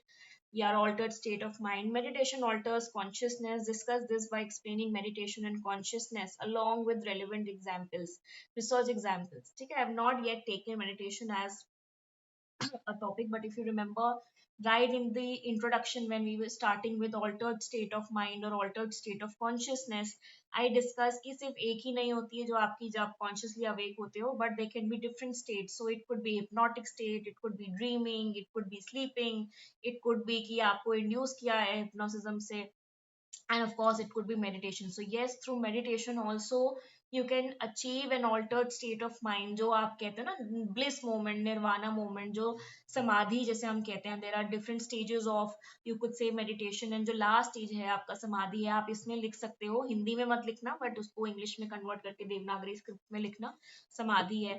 तो वो आप यहाँ पे mention कर सकते हो कि yes, it's a different form of consciousness that you are awake. Vipassana हो गई, माइंडफुलनेस हो गया, यहाँ पे आप इस टाइप के एग्जांपल्स डाल सकते हो. सो आई वुड से कि अगर आपने ये चैप्टर अच्छे से किया हुआ है, इजी टू मॉडरेट है, थोड़ा सा ट्वीक करना पड़ेगा बिकॉज उन्होंने डाल दिया है रेलिवेंट एग्जाम्पल या study. So when I am going to cover this in your unit number 3, तो इसमें मैं आपको बता दूंगी कि ये कैसे होता है. But I think otherwise also अगर नहीं भी आता है, तो जो हमारा इंडियन कॉन्सेप्ट है योगा का, मेडिटेशन का, इसमें आप डाल सकते हो. जो निर्वाणा मूवमेंट है या जो विपशना मेडिटेशन, उन सबका यही पर्पस है कि you achieve that altered state of peace, right, satisfaction and all of that. In fact ये जो क्या कहते हैं, मैस्लो की जो थ्योरी है, उन्होंने भी कहीं ना कहीं यही, मतलब when we compare his theory with the Indian concepts of, you could say, these hierarchy that is there, तो जो उनका सेल्फ एक्चुअलाइजेशन का जो कॉन्सेप्ट है और जो हमारे योगा मेडिटेशन में जो ब्लिस पीरियड है या जो निर्वाणा मोमेंट जिसे हम कहते हैं, it's kind of considered the same. ठीक है.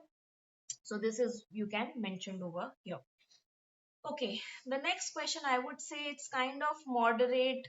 I could also say it's kind of difficult because nowhere in the past previous year explanations or in their syllabus they ever mentioned something called as Wolffian, you could say, hypothesis of linguistic relativity. Even I have not covered it because कभी वो relevant था नहीं, कभी वो पूछा नहीं question, but this time they have definitely, and you find it very easily in your you could से general psychology book and in your NCERT. आपका जो थिंकिंग चैप्टर है जहाँ पे लैंग्वेज का यूनिट आता है, वहां पे ये एक दो लाइन में बस मेंशन्ड है in the introduction part. And आपका जो एनसीईआरटी है उसमें भी again in 1 or 2 line they have talked about it. So this is व व्यूफियन हाइपोथेसिस, बेसिकली रिलेटिविटी की. I am not elaborating this as of now कि क्या है क्या नहीं है, maybe in the next class, but like I'm saying कि even if you have read the NCERT and general psychology books properly, you will be able to answer these questions. But I would definitely say कि हाँ, ये थोड़ा सा मतलब surprise करेगा आपको, क्योंकि ना सिलेबस में कभी भी ये क्वेश्चन आया. Otherwise also if we just see the previous year analysis, they were mostly asked about Chomsky, universal, you could say, language and all of that. They've talked about Skinner and all of that. Hardmark, Vygotsky के बारे में उन्होंने पूछ लिया है, even Piaget, but nothing more than that. So yes, this was a surprise this time. So I would rate this kind of as moderate to difficult. ठीक है. All right, coming to the second set of your paper, which is your again statistics ruling the, you could say, paper this time.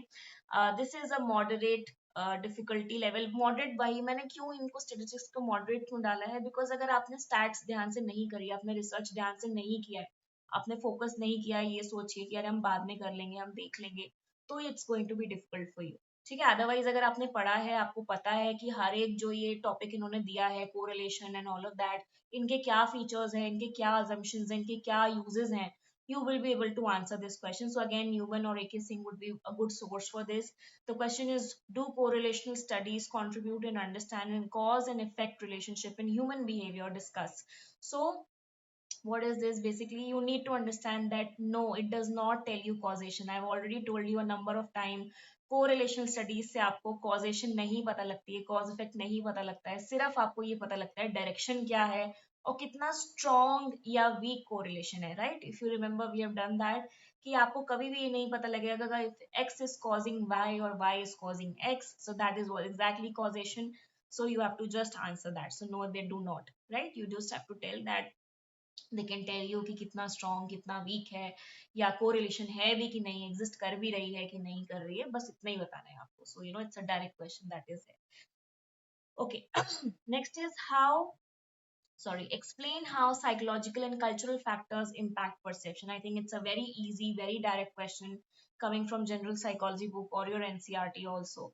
So आप इससे directly ये आप कर सकते हो कि दोनों ही फैक्टर्स आपकी परसेप्शन को ऑफ कोर्स कैसे इम्पैक्ट करते हैं. आपकी कल्चरल फैक्टर्स, आपकी अपब्रिंगिंग जो है, that sets like a framework for you to be able to perceive things in that perspective. ठीक है. Okay, so this was one question जो मुझसे आई थिंक ग्रुप में भी किसी ने पूछा था कि इसमें हम कैसे आंसर करेंगे. I would give this as a moderate to difficult one, because again it's purely in application या रिसर्च एविडेंस बेस्ड. ये आपको वैसे इन जनरली कहीं नहीं मिलेगा, किसी भी बुक में हो सकता है, शायद ना मिले, maybe one reference here and there, but that's about it. So can amnesia patients recall emotional events? Explain your answer citing relevant examples. पहले आप मुझे बताओ, आपको क्या लगता है कि ऐसा पॉसिबल है जिसको एमनीजिया हो गया एलर्जिस से, किसी का एक्सीडेंट हो गया है, या फिर जैसे यूजुअली हम एमनीजिया में बोलते हैं जैसे अल्जाइमर्स जो पेशेंट्स हैं, क्या उनको इमोशनल इवेंट्स याद रहते हैं? Can they recall something? See, emotional event has to do with what, या बायोलॉजिकल जो आपके एक्सप्रेशन है ऑफ दैट इमोशंस आपको ट्रिगर करता है, आपको एंशियस करता है, आपको सैड करता है. तो what is the feeling component of that? I am not talking about memory. Amnesia is memory related, but emotion related जो एस्पेक्ट है, जो आपका रिएक्शन है, रिस्पॉन्स है, वो क्या ट्रिगर हो सकता है किसी भी तरीके से. So this I think is the take of the question. So what do you think, is this possible, something like this? Can amnesic patient, या आपने कोई स्टडी पढ़ी हो कभी या कुछ भी, anything that you can recall? Yes, it can be. Yes. See, just try to relate it somewhere. Sometimes you might not have a memory of something, but कभी कभी आपको कोई चीज वो ट्रिगर करती है and you get anxious about it, और जैसे आपको ड्रीम्स आते हैं, नाइटमेयर्स आते हैं. ठीक है. In fact I don't know if I don't remember if I told you this study. There is a study done on rats. जब हम ये पूरा जो आपका सर्किट होता है ना, जो आपका हिपोकैम्पस एमिगडाला वाला सर्किट हम कवर करते हैं, उसमें हम देखने की कोशिश करते हैं कि is it the same thing or not. Right, memory is definitely very good. This is what I was talking about कि हिपोकैम्पल और जो एमिगडाला है, दो अलग अलग टाइप के आपके सेंटर्स हैं जहाँ पे आपकी जो मेमोरीज हैं वो स्टोर होती हैं. So emotional memories are different, factual memories are different. ठीक है. या लॉन्ग टर्म मेमोरी आप कह लो, वो डिफरेंट है. तो जब हम एमनीशिया की मोस्टली बात करते हैं, तो ये जो आपकी फैक्चुअल लॉन्ग टर्म मेमोरी है उस पर अटैक होता है. ठीक है. Not the, and your body learns it, your body has those emotions, right? So it has been seen, again rats were the guinea pigs. तो रैट में दो रैट्स को रखा गया था, उनके साथ कुछ एक्सपेरिमेंट किया था. I think they were being shown snake. Obviously the natural reaction would be to run away. ठीक है. बट अगर एक का उन्होंने हिपोकैम्पस जो था वो डैमेज कर दिया था, और एक का उन्होंने क्या कर दिया था, क्या कहते हैं, जो amygdala, amygdala is your emotion वाला जो सेंटर है, इमोशंस आपके लिए बहुत इंपॉर्टेंट है, राइट? सो जो इमोशनल पार्ट है वो एमिगडाला हैंडल करता है. सो जहां पे उनका हिपोकैम्पस जो था वो डैमेज हो गया था, तो उसको फियर तो जनरेट हो रहा था, लेकिन वो मतलब आइडेंटिफाई वो भूल गया कि है क्या. ठीक है.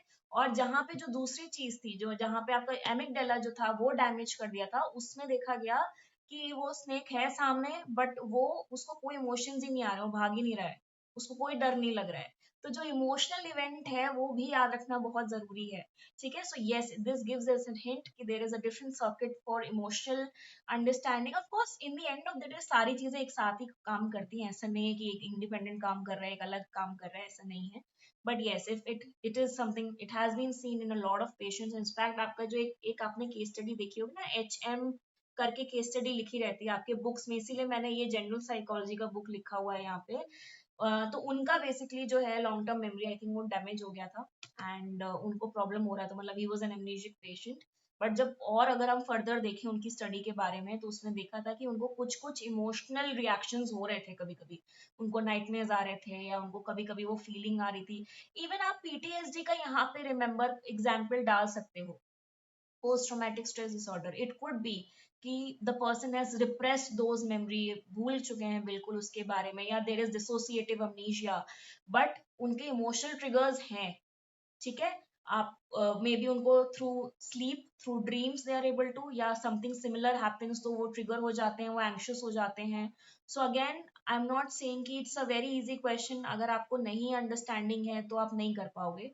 सो यस, थोड़ा सा in depth understanding of what is अमनीशिया, ये जो केस स्टडी साइट्स में कभी कभी गिवन रहती हैं, प्लीज थोड़ा सा हाईलाइट करिए, यूज चैट जीपीटी की स्टडी में क्या हुआ था क्या नहीं हुआ था, ठीक है। So this is what you have to do. And जैसे अभी मैंने आपको बोला कि फिजियोलॉजिकल जो बेसिस है, जैसे अक्षय ने भी अभी पॉइंट आउट किया कि दो अलग अलग बेसिस होते हैं इस चीज के, तो आपको इस तरीके से ये आंसर करना है। तो yes, may be sometimes bio portion becomes little important to answer these question, but you could say, I would say yes, this was again, I would put this into difficulty level because ये directly आप नहीं answer कर पाते अगर आपको ये नहीं understanding है। बट थोड़ा सा आप रिलेट करिए कि what I have done something related to this. PTSD disorder आप देखोगे अभी आगे, या आपने कोई और टॉपिक देखा है, या नाइटमेयर्स की हमने डिस्कशंस की थी, ट्रिगर्स की हमने की थी, अनकॉन्शियस की डिस्कशन की थी, तो you can talk about this कि yes, your body remembers the reaction sometimes, ठीक है। I hope I was able to answer this question for you. This was a trick question, ठीक है। You cannot expect कि इसमें मतलब examiner I might feel कि इसमें थोड़ा सा लीनियंसी दिखाएगा, बिकॉज ये हर कोई वैसे भी नहीं आंसर करता, ठीक है। Okay, now another difficult question I would say was this one. This I would give to UPSC. ये कहीं पे भी आपको नहीं मिलेगा, कहीं पे भी, मतलब कोई बहुत ही एडवांस पर्सनालिटी की बुक होगी ना, या आप बहुत ही स्पेशलाइज कर रहे हो काउंसलिंग में, उसमें आप बिल्कुल इन डेप्थ पर्सनालिटी की रीडिंग कर रहे हो, अंडरस्टैंडिंग कर रहे हो, you doing you could say proper masters और post masters level understanding, then you would read something like that in very advanced books. There I have seen it probably somewhere. McAdams की theory है ये. But otherwise also, and maybe in therapies में maybe हम narrative approach use करते हैं to answer the question of who am I, existential crisis and all of that. But that's about it. इसको आप ना यूनिट 1 में आपके कहीं पे भी नहीं है, पर्सनैलिटी के यूनिट में आपको कहीं पे भी नहीं है. I would definitely give this as a difficult one. So do we waste our time, or do we invest our time? I would say invest is a better word. Do we invest our time into something like this जो बहुत out of the blue आया है, कहीं पे भी उसका reference नहीं है? I would personally say no. See, you have a choice, and that's how they have set the paper.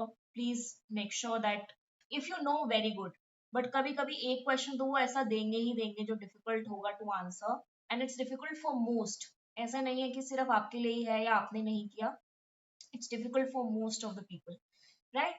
So here, either you make a conscious choice of not attempting this question, or because it's a, you could say, good 10 marks, अच्छा ये difficult उसमें आ रहा है, I'm very sorry, ठीक है। So here you don't have any choice. I'm really really sorry, I missed out the, you could say, the question. So here आपको जो उस समय समझ में आ रहा है, try to see कि narrative का क्या मतलब है। See, narrative approach is always to do कि क्या narrations आप set करते हो about yourself, right? So something to do with that. Narration means what? कि what stories, even just a psychodynamic perspective is a narrative approach, it's a narrative style, ठीक है। तो this is what you have to understand कि who am I, जो self का narration है कि आप अपने आप के बारे में क्या बिलीव करते हैं, आप क्या हो, उसके ऊपर ये टॉपिक है। तो slightly you can touch this topic on that. But who am I वाला जो क्वेश्चन है, मैकएडम्स की जो थ्योरी है, वो स्पेसिफिकली आंसर करती है। उसके लिए आपको क्या स्पेशल एडवांस बुक करने की जरूरत है? No, you don't have to do that. See, once every 4 5 years, 1 or 2 questions they put specifically just to, tweak the मतलब थोड़ा सा इरिटेट करने के लिए। हर बार ऐसा होता है, 2018 में एक बार आ गया था, क्लिनिशियंस कैसे इंटरप्रेट करते हैं रोशाक को एंड ऑल ऑफ दैट। या कभी कभी ऐसा एक क्वेश्चन आ गया जो बिल्कुल ही कहीं बुक्स में है ही नहीं, दूर दूर तक ना एनसीईआरटी में है ना कहीं और है, तो उसमें थोड़ा सा आपकी जो आप जेनेरिक वे में समझ सकते हो वो आपको लिखना है, ठीक है। So like I am saying, narrative approach का जो वर्ड है, थ्योरी में जब हम लोग डिसऑर्डर्स करेंगे वहां पे मैं आपको थोड़ा सा एक्सप्लेन करूंगी। There are a lot of you could say therapy, specially cognitive therapies जो है आपकी नरेटिव स्टाइल के ऊपर फोकस करती हैं, जहाँ पे the stories that you create, the narratives that you create for you builds what you think, how you feel about it and all of that, ठीक है। तो आपका डायलेक्टिकल अप्रोच है, आपका इस टाइप के बहुत सारे नए कॉग्निटिव सीबीटी के जो multiple you could say subsets हैं, they are focusing on that. Even जैसे मैंने आपको बोला, साइकोडायनेमिक अप्रोच भी एक तरीके का नरेटिव अप्रोच ही है। It's mostly about talking, how you feeling, the narrations that you create, the stories that you create around you, right? So yes, this is that theory, and I would definitely give this as a difficult one, and it is, you could say, बहुत ही advance books में कहीं mention हो तो हो, otherwise तो नहीं। and this drives me to the point that now we have to definitely start using chat gpt to our advantage, simply because कि वो हमें पिन पॉइंट करके एक तो एक ही जगह पे हमें कंसोलिडेट होके मिल जाता है, and it is going to help you in your value addition, ठीक है। So this is one thing I would say कि we have to start making use of these kind of technologies. पहले क्या करते थे हम, थोड़ा सा ये हम सर्च इंजन में जाते थे, रिसर्चेस देखते थे, एविडेंसेस देखते थे, फिर उसमें से निकाल के देखते थे, but because of chat GPT is what, जितने भी आपके लिटरेचर है उसका एनालिसिस करके वो आपको बताते हैं, right. So it if you just give the right kind of prompts you will get good, you could say responses जो अपनी वैल्यू एडिशन में यूज कर सकते हो। So I would say use technology for your advancements of your value, मतलब for advancing your knowledge in psychology and your completing your option properly. So I would say yes, ki apart from your general psychology books, maybe you can use newspapers and both chat gtp जो आप अपने value addition के लिए use कर सकते हो। Okay, then coming on to indirect question, but I think it's a very common topic which is there. ये हमें हम सबको पता रहता है, हम सब इसके बारे में जानते भी हैं। इफ नॉट हियर देन आपने यू कुड से साइंस एंड टेक्नोलॉजी में पढ़ा होगा, स्कूल में सुना होगा कि सर्केडियम रिदम्स होती है हमारी बॉडी में। इफ यू रिमेम्बर, जब हमने स्लीप का टॉपिक भी किया था, आई टॉक्ड अबाउट कि हम सबकी एक बायोलॉजिकल क्लॉक होती है, and there is a 24 hour clock in our body which is your circadian rhythm, right. So वो आपका कि कब आपकी स्लीप फेज साइकिल होती है, क्या होता है उसमें, ठीक है, वो डिस्कशन था। बट इन्होंने इस बार थोड़ा सा उसमें ये एक फिनोमिना ऐड कर दिया है which is jet lag. Now if you know what is jet lag, you know what is your 24-hour clock, so you will be able to associate this answer that if you happen to change a place जहाँ पे 12 hours 13 hours का different है, पूरे एक दिन का difference है, ठीक है, तो आपको जेट लैग होता है। जेट लैग क्या होता है कि आपका जो इन्वायरमेंट है वो एक अलग टाइम जोन में चल रहा है, आपकी बॉडी जो है, आपकी बॉडी क्लॉक एक बिल्कुल ही डिफरेंट टाइम जोन में चल रही है, and there is a mismatch of that. So your body takes time to come back to normal or to adjust with this new time, because circadian rhythm is heavily photogenic in nature, यानी कि photo से phototropic होता है ना, sunlight से, light से, इससे impact होती है। तो आपकी जो बॉडी है, it takes you could say sources from the you could say sunlight, या कोई भी आपकी जो नेचुरल या नॉन नेचुरल लाइट्स हैं उससे होती है। तो जब आप अपनी बिल्कुल ही मतलब जगह जगह चेंज कर लेते हो, and there is a difference of huge time, huge number of hours, तो आपको ये डिफिकल्टी होती है। But of course after you could say few days you are back to normal, जब आपकी बॉडी वापस से सेट हो जाती है कि सुबह कब हो रही है, शाम कब हो रही है, ठीक है। So this is simply what you have to associate. So is this a genuine phenomenon? Yes, of course it is. It's just a disruption of your circadian rhythm. आपकी बॉडी जो है वो सिंक में नहीं आ पाती है, जो मतलब सी आपका बॉडी यूज टू है कि जैसे इंडिया का टाइम है, सुबह मतलब 6 7 मतलब 5 6 बजे से सुबह होने लगती है, और शाम के 5 6 बजे से शाम होने लगती है। अब मान लीजिए आप एक ऐसी कंट्री में चले गए जहाँ पे बिल्कुल ही ऑपोजिट है, जब आपकी बॉडी यूज टू है सुबह होने की, उस समय रात हो रही है, और आपकी बॉडी यूज टू है कि रात हो रही है तो उस समय सुबह हो रही है, तो there is a mix match. So yes, it's a genuine phenomena, happens to a lot of people who are travelling to different places with different big time zone differences. So this is what it is, ठीक है। So you simply had to answer this in this. So अगर आपने general psychology की book पढ़ी है और आपको पता है सर्केडियम रिदम क्या होता है, तो I am sure you will be able to answer this question. Okay, then coming on to the next set. Again आपका ये स्टेटिस्टिक्स का 20 मार्क का क्वेश्चन है, डिफिकल्ट नहीं है, मॉडरेट ही है, डायरेक्ट ही बोलूंगी अगर एक किसिंग मिनिमम किंग किया है. How do you justify the use of factor analysis in psychological research? Answer with appropriate concepts and examples. You simply have to explain what is factor analysis, kya uses hain, what is the application of it. That's about it. If you happen to see the PPT that I've given, usme bhi applications hai. If you happen to see your notes, usme bhi applications given hai. You just have to see. यहाँ पे critically evaluate नहीं लिखा है, justify the use of it लिखा है. So it's the application. Please understand the demand of the question. They're asking you appropriate concepts और examples के साथ इसको बताइए. So please attach some examples with it कि हम factor analysis कब करते हैं, कैसे करते हैं, ठीक है, क्यों करते हैं. मे बी किसी ने किया हुआ है, कटेल ने किया था, आप उसको डाल सकते हो. 20 मार्क्स का है, अच्छे खासे पेजेस हैं आपके पास. So you can answer something like this with a good statistics book that is there with you. या फिर आपकी एक रिसर्च की बुक है फैक्टर एनालिसिस कैसे होती है, तो that's how you can go about it. ठीक है. Then coming on to आपका जो नेक्स्ट क्वेश्चन है, state the structure of language, explain its role in speech perception and comprehension. ठीक है. सो अगेन आप जनरल साइकोलॉजी के बुक से भी कर सकते हैं. लैंग्वेज का chapter in a developmental psychology book Laura and Berk में जैसे मैंने आपको मार्क करवाया था, वहां पे भी गिवन है कि स्पीच का स्ट्रक्चर क्या है. जनरल साइकोलॉजी की बुक में भी आप देखोगे उन्होंने स्ट्रक्चर के बारे में बात की है.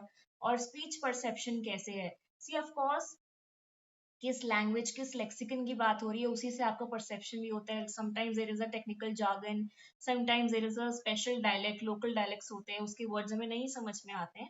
सो डेफिनेटली लैंग्वेज कहाँ की है, कैसा स्ट्रक्चर है उसका, क्या लेक्सिकन है उसका, उससे इम्पैक्ट होता है कि हम चीजों को कैसे समझ पा रहे हैं, कैसे नहीं समझ पा रहे हैं. This is simply you have to explain this. It's a direct question, I would say easy to moderate बोलूंगी बिकॉज सेकंड पार्ट थोड़ा सा आपको एक्सप्लेन करना है बेटर वे में. But again I told you that lexicon हो गया, vocabulary जो हो गई, प्रैग्मेटिक्स ऑफ अ लैंग्वेज हो गई, वो इम्पैक्ट करती है कि आपको लैंग्वेज कैसे समझ में आ रही है, आप किस तरीके से परसीव कर रहे हो लैंग्वेज को, है ना. तो जैसे सर्टन टेक्निकल जार्गन्स हो गए, कुछ ऐसे डायलेक्ट्स हो गए जो एक ही जगह के पर्टिकुलर हैं, या हमारी लैंग्वेज में हो सकता है कि वो गलत हैं या वो अच्छे नहीं है, वो नेगेटिव वर्ड्स को माने जाते हैं. तो मेरा परसेप्शन जो है डायलॉग में, you could say, you can understand it can create a misunderstanding. So this is simply you have to explain that. Next question is a very direct, I think ये question हर बार कहीं ना कहीं आ ही जाता है. What enables us to see the world in 3D despite our retinal disparities of only 2Ds? Sorry, retinas capturing only 2D images. तो वही question है, 3D में हम कैसे देखते हैं, how do we perceive the things in 3D?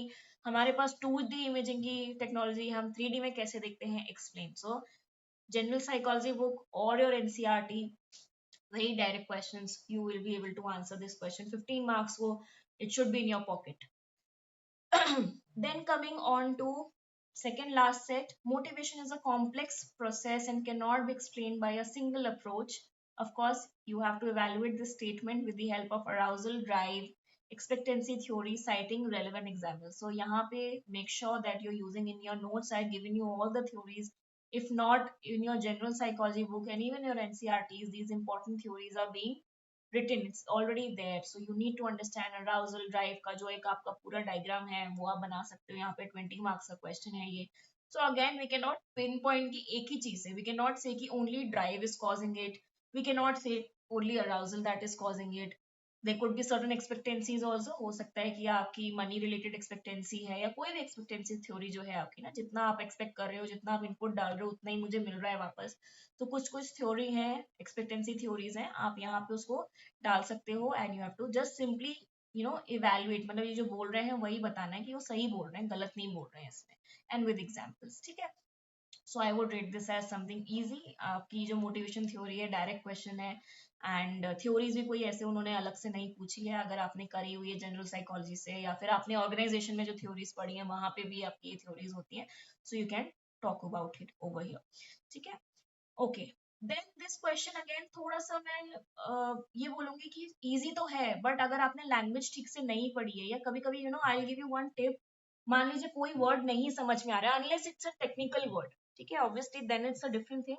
कभी कभी थोड़ा सा हिंदी वाला भी क्वेश्चन पढ़ लोगे ना तो आइडिया लग जाएगा. तो इन्होंने ये पूछा है, distinguish between deductive and inductive reasoning and throw light on stumbling blocks of reasoning.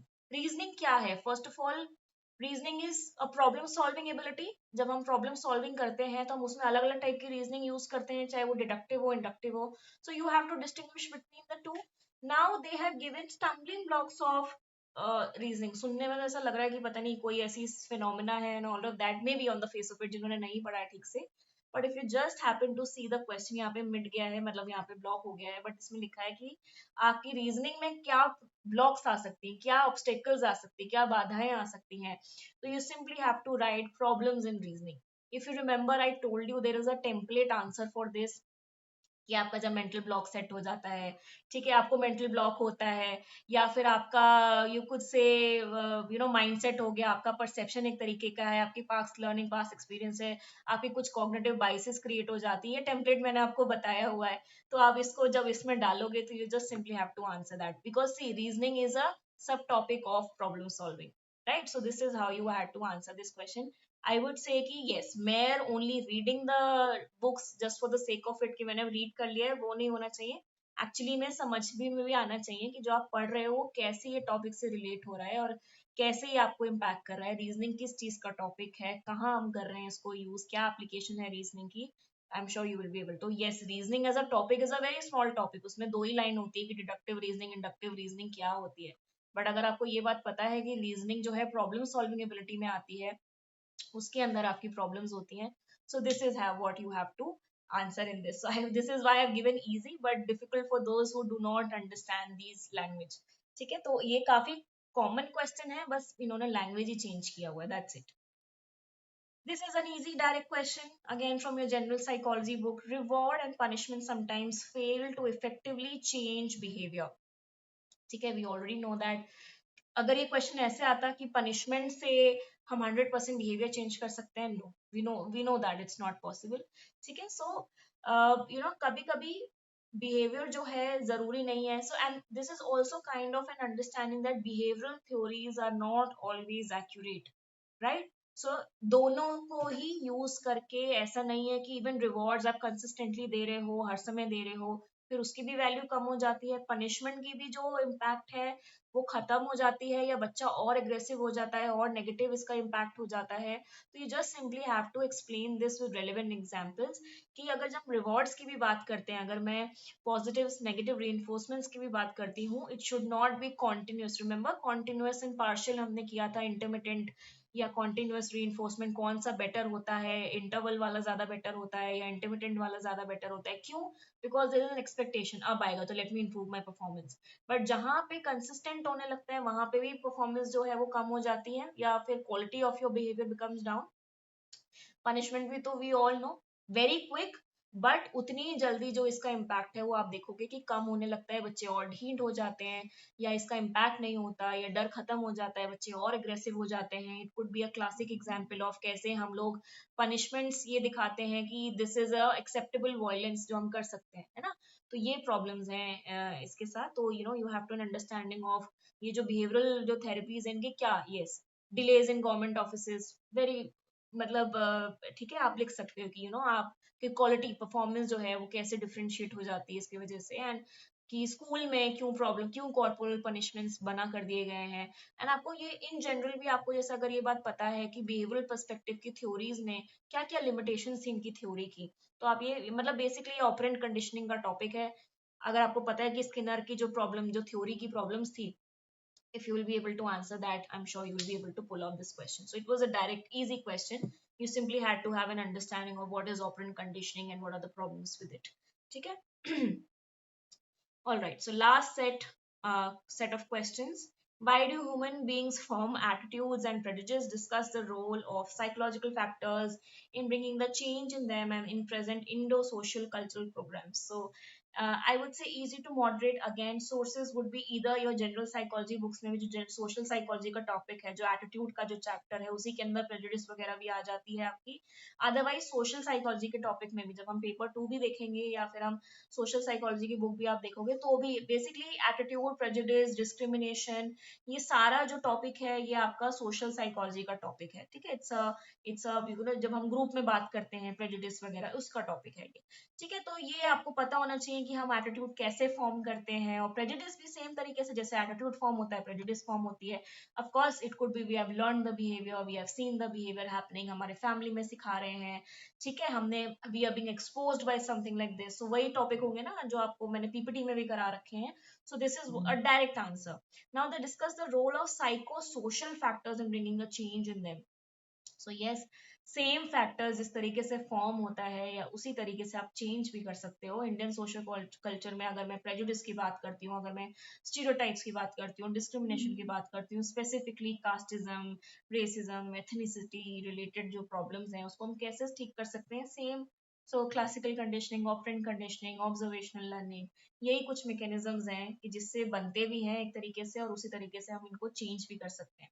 तो अगर हम अपने वैल्यूज चेंज करने लग जाएं, अगर हम उनको स्कूल में वैल्यू एजुकेशन के थ्रू, साइको अवेयरनेस के थ्रू, चाहे हम लर्निंग के थ्रू, यू कुड से ऑब्जर्वेशनल लर्निंग के थ्रू अगर हम ये चेंजेस लेकर आए, यू नो, तो हम ये चेंज कर सकते हैं. So this is your answer for the same. You just simply had to have an understanding of what is attitude and prejudice, how are they form and how are they being changed. ठीक है. So it's a direct question. You can answer from your notes also, from your general psychology book also. Paper 2 की जो smart experiment book है may be उसमें भी mention है, क्योंकि paper 2 में फिर से ये टॉपिक आता है प्रेजुडिस का and all of that. So you simply have to explain that. Okay, then coming on to, it's a very direct question, I would say very very easy. Book से पढ़ा है आपने, कर लिया होगा, नोट्स में भी मैंने एक्सप्लेन किया था. Give 2 examples of the UC heuristic. इनका काफी कॉमन सा क्वेश्चन है, कई बार ह्यूरिस्टिक्स के बारे में पूछते हैं. इस बार उन्होंने एक ही ह्यूरिस्टिक उठा के उनका एक पॉजिटिव पूछ लिया और एक उनका नेगेटिव. नेगेटिव तो नहीं, एक अप्रोप्रिएट जगह पे, नहीं अप्रोप्रिएट जगह पे मतलब कहाँ पे ह्यूरिस्टिक ये वाला काम करता है और कहाँ पे फेल हो जाता है, ये पूछा है basically. So to give examples of the use of availability heuristics in everyday life, one example when it would be appropriate and another example जहाँ पे ये appropriate नहीं होगा. ठीक है. Explain why your example as an illustrative of availability. So you have to explain what is availability heuristic, उसका क्या example है और कहाँ पे यूजफुल हो सकता है और कहाँ पे ये एक एज अ मेंटल ब्लॉक काम करेगा, मतलब कहाँ पे ये बेसिकली नहीं यूजफुल होगा. सो you can think of any bright example over here. General psychology की बुक में डेफिनेशन एग्जाम्पल भी गिवन है, बस नेगेटिव का आपका सोचना है कि कहाँ पे ये एज अ लिमिटेशन काम करेगा, कहाँ पे ये आपको ब्लॉक करेगा एक काम करने के लिए. ठीक है. So you simply had to answer this. It's given in your general psychology book. So I think it's an easy problem solving, जो आपका टॉपिक है थिंकिंग प्रॉब्लम सॉल्विंग, वहां का क्वेश्चन है. And then finally the last question of the set. Describe some major strategies for memory retention and explain each of them with relevant example. Again, easy. आपकी NCERT general psychology books में जो mnemonics की, जो organisation की, जो memory को याद रखने की जो टॉपिक है वो यही है. And you simply have to give each example. मैंने बोला ना हर का एग्जाम्पल देना है आपको, तो just in one line 2 lines maybe you have to explain each of them with a good example and you're done with this question. So overall, if you just mark up the number of easy to moderate questions, you will see कि difficult questions बहुत ही कम है. ठीक है. easy to moderate ही है mostly. So I would rate this paper as something which is moderate in nature. It's not something which is very difficult to handle, या आपने बिल्कुल अगर yes, अगर आप एक ऐसे स्टूडेंट हैं जहाँ पे आपने बिल्कुल भी इन डेप्थ स्टडी नहीं करी है, कॉन्टेक्स्ट नहीं समझा है थ्योरी का, या रेलेवेंस नहीं समझी है उस थ्योरी की in present time, in contemporary time psychology कहाँ कहाँ एप्लीकेशन दिखा रहा है, अगर आपको ये नहीं समझ में आया है, then of course it's a difficult paper. अगर आपने अगेन स्टैंडर्ड बुक्स को सोचा है कि मैं स्किप कर दूं, अगर आपने ये भी सोचा है कि मैं एनसीईआरटी भी स्किप कर दूं बिकॉज अरे मैं स्टैंडर्ड बुक तो कर रही हूँ, या मैं कहीं से वीडियोस देख रही हूँ, या मैं किसी के प्री मेड नोट्स पढ़ रहे हैं, तो भी हो सकता है कि आप नहीं समझ पाओगे because notes can only cover so much. ठीक है. So you have to in the end of the day make a clear cut. आपकी एक तो बुक लिस्ट होनी चाहिए, उसको आपको रिलीजियसली फॉलो करना चाहिए. मैं ये नहीं कह रही कि आपकी 10-15 बुक होनी चाहिए, वन बुक, बट उसको ध्यान से पढ़ो, इन बिटवीन द लाइन समझने की कोशिश करो. कुछ टॉपिक्स आपको पता है कि यस थोड़े से डिफरेंट आते हैं, तो आपको उसके लिए थोड़ी सी स्पेशल मेहनत करनी पड़ेगी. अब उसमें आप हो सकता है कि आप चैट जीपीटी का यूज करें just for valuation. I would not call ChatGPT as cheating whatsoever. It's a resource for you. पहले भी तो हम गूगल यूज कर ही रहे थे, राइट. चैट जीपीटी में आपका ये होगा कि आप प्रोमिनेंट उसमें प्रॉम्प्ट्स दोगे तो आपको कुछ अच्छे टेम्पलेट आंसर मिल जाएंगे विद प्रॉपर साइटेशंस. तो आपकी थोड़ी सी मेहनत वहां पे बचती है कि आप अपने नोट्स में वैल्यू एडिशन कर सकते हो. बट जो अंडरस्टैंडिंग पार्ट है वो आपका ही है. So make sure that you know even if you joining a coaching, if you are doing self study, make sure that you going in the right direction. So सिर्फ previous year analysis करने से या सिर्फ previous year question paper का template answer बनाने से आपका option नहीं होगा. So it is going to be a difficult paper for those जिन्होंने सिर्फ ऊपर ऊपर से सुपरफिशियली स्टडी किया है. उनके लिए इजी है जिनको ऑलरेडी अच्छे से in depth. I am not saying कि people with non psychology background will not be able to do it. If they've done it in the right way, they will be able to. The whole point is you should understand what you're studying. That's the whole thing UPSC is testing. So it's not mere topics which are coming. You really need to understand the application. If I talk about the weightage this time, as I told you, आपके clear cut winners हैं इस बार statistics and research and आपका personality हमेशा win करता है. फिर 30-35 में again आपकी वही पूरा जो कॉग्निटिव साइकोलॉजी का सेक्शन है वो भर भर के आया है. 30-35 आप देखोगे आपका लर्निंग का, आपका परसेप्शन के जो टॉपिक्स हैं, so they are getting good weightage for that. फिर आपके 20 मार्कर्स जो हैं वो आपका स्लीप का यूनिट हो गया, कंटेम्प्रेरी इश्यूज वाला जो यूनिट हो गया, यूनिट 1 हो गया. इस टाइम मेरे को ऐसा लग रहा है कि सबसे कम जो आया है वो आपका इससे आया है, मतलब डेवलपमेंट से आया है. So yes it was. But I think कि जो डेवलपमेंट की जो बुक की जो क्वालिटी है वो यही है कि कभी कभी ये जो ये पूछ लेते हैं ना बायोलॉजिकल इम्पैक्ट क्या है या हेरिडिटी वर्सेस नर्चर का क्या इम्पैक्ट है, उसमें ये जो एक क्लियर अंडरस्टैंडिंग है कि डेवलपमेंट में आपकी ओवरऑल चाहे डे 1 से लेके डे लास्ट तक आपके क्या इम्पैक्ट हो सकते हैं. आई think that book covers it very beautifully. इस साल इस ऐसा आया है, हो सकता है नेक्स्ट टाइम ये चेंज करके यूनिट 4 पे ज्यादा एम्फेसिस दे दें. सो you no you can not skip unit 4 like that, right? So this is your distribution, and this also gives me an idea that research is becoming important day by day. Gone are the days that they're simply giving you basic questions like what is t-test and all of that. You need to understand the applications of statistics quite well, and they are making it difficult for you to leave out you could say a question. So yes, you have to prepare stats very neatly. Personality became you could of course being the important factor, and rest see पूरा cognitive psychology जो है आपका again you know वही same topics आपके problem solving, decision making, उसके ऊपर मतलब काफी focus रहा है इस साल भी. ठीक है. Then coming on to I've given you unit wise analysis की हर question मतलब हर unit में किस किस type के questions आए थे. So you can just briefly see on to that. This is for you to read. ठीक है. हर टाइप पे कि क्या एक क्वेश्चन डिफिकल्ट था, कौन सा इजी था, ये मैंने एनालिसिस आपके लिए डाल दिया है for you to read. Overall मैं बोलूंगी अगर मैं डिफिकल्टी लेवल की बात करूं तो yes it was a moderately difficult paper.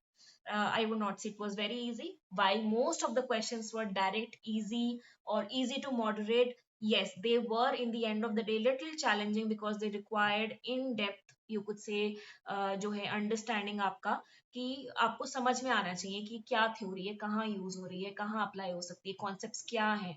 ठीक है. सो इस वजह से मैं बोल सकती हूँ कि थोड़ा सा चैलेंजेस जो है आपके बड़े हैं.